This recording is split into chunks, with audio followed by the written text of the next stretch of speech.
प्रेमपूर्वक सलाम. नमस्कार. सीएमआय दरवर्षी आरोग्यदान सप्ताहासाठी एक ब्रीदवाक्य किंवा घोषवाक्य निवडते. या वर्षाचं घोषवाक्य वर मागे बोर्डवर लिहिलेलं आहे. ते आपल्याला नीतिसूत्रेच्या पुस्तकात 16व्या अध्यायाच्या 9व्या वचनात सापडतं, ज्याचं वाचन थोड्याच वेळापूर्वी झालेलं आहे. तरी मी ते तुम्हासाठी परत एकदा वाचणार आहे. मनुष्य आपल्या मार्गाची दिशा ठरवतो. मनुष्य आपल्या मार्गाची दिशा ठरवतो, पण देव त्याच्या पावलास मार्ग दाखवितो. पण देव त्याच्या पावलास मार्ग दाखवितो. आपण सर्वजण आयुष्यात काही ना काही योजना बनवतो. जीवनाच्या योजना, कुटुंबाच्या योजना. 50 ओलांडल्यानंतर आजकाल एक नवीन शब्द प्रचलित झालेला आहे, बकेट लिस्ट. म्हणजे आयुष्यात जे काही आपल्याला करायच्या इच्छा होत्या पण त्या आतापर्यंत आपण केल्या नाही, ते केलंच पाहिजे. धार्मिक लोक म्हणतात मला 4 धाम यात्रेवर जायचंय, मला इस्रायलला जायचंय. किंवा कोणी जर गिर्यारोहक असतो तो म्हणतो की माउंट एव्हरेस्ट अजून चढलेला नाही, सांगू शकत नाही. काही लोक म्हणतात मला जगाचा प्रवास करायचा वगैरे वगैरे. कामाच्या योजना असतात, आर्थिक योजना असतात. अशा अनेक गोष्टींच्या योजना आपण आयुष्यात ठरवत असतो, बनवत असतो.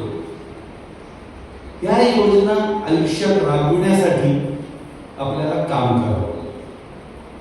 उदाहरणार्थ जर आपण आर्थिक योजनांचा विचार केला तर कमवलेल्या पैशांचा वापर आपण कसा करावा हे आपल्याला ठरवावं. सुरुवातीला स्वतःच्या आणि कुटुंबाच्या अन्न वस्त्र निवाऱ्यासाठी आपण खर्च करतो. नंतर जमवलेल्या पैशाचा विनियोग मुलांच्या शिक्षणासाठी, लग्नांसाठी आणि शेवटी स्वतःच्या निवृत्ती किंवा रिटायरमेंटसाठी करतो. जर आपण योजना केल्या नाही, प्लॅनिंग केलं नाही, तर हातातला पैसा उगीचच खर्च होतो. अपेक्षेपेक्षा जास्त वाईट खर्च आपण करतो आणि आपलं आर्थिक आरोग्य अडचणीत येतं. मग जेव्हा आपल्याला खरंच गरज असते तेव्हा आपण कर्ज घेतो, कर्जबाजारी होतो. चूक प्लॅनिंग, चूक योजना. नीतिसूत्राचं जे पुस्तक आहे जुन्या करारातलं, ते 2 प्रकारच्या ज्ञानाने भरलेलं आहे. पहिलं ईश्वरी जीवनशैली जी आपण अनुसरली पाहिजे, आणि दुसरं अविचारी कृत्ये जी आपण टाळली पाहिजे.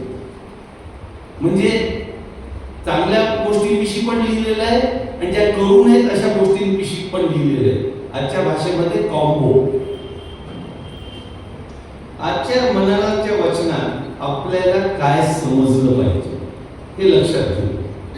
आपण आपल्या हृदयात भविष्याच्या योजना बनवू शकतो, आखू शकतो. आपली ध्येय कशी साध्य करावी हे ठरवू शकतो. परंतु परमेश्वराने आपले मार्ग ठरविले पाहिजेत आणि आपल्या पावलांची वाट ठरवली पाहिजे. भविष्यासाठी योजना आखणे हे शहाणपणाचं आहे. त्यासाठी परमेश्वराने आपल्याला मन दिलं आहे जे स्वतंत्रपणे विचार करू शकतं. पण हे स्वातंत्र्य असताना बायबल आपल्याला सद्गुणी जीवन आणि विवेकी नियोजनाचा सल्ला देतो. आपण अनेकदा कृती करण्यापूर्वी विचार करत नाही.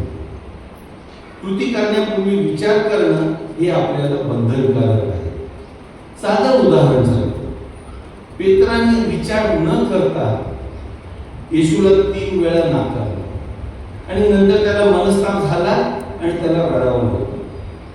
किंवा यहूदा इस्करियोतने येशूला धरून देण्याच्या पूर्वी विचार केला नाही. धरून दिल्यानंतर त्याला मनस्ताप झाला आणि त्याचं रूपांतर त्याच्या आत्महत्येमध्ये झालं. ह्याच्या